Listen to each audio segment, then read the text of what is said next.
In the boss, you are where you are. Jagaban is passing. And I have that. In the boss, you know. In the boss, you know. Ah, in the Lua, in the motor Lua, in the motor Lua. What you Lua, what you Lua? What you Lua? What you Lua? Jagabanu! Go there! Jagabanu! Go there!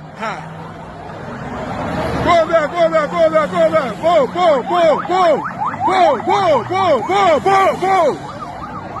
Go, go! Go, go, go, go!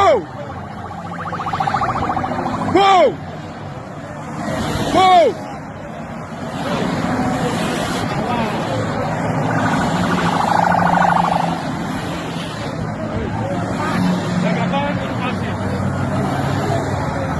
Go, go, go, go, go, go, go, go!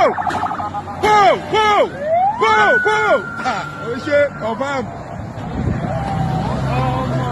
Jump up, jump up, jump up, jump up, jump up, jump up, jump up, jump up, jump up, jump up, jump up, jump up, jump up, man.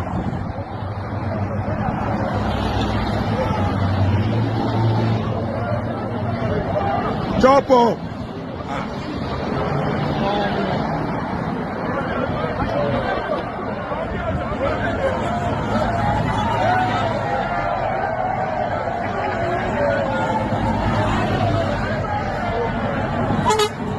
Jump up, jump up.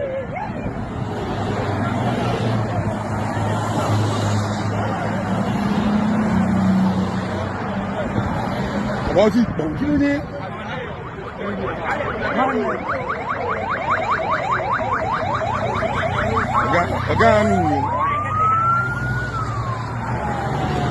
Ọ̀gá mi.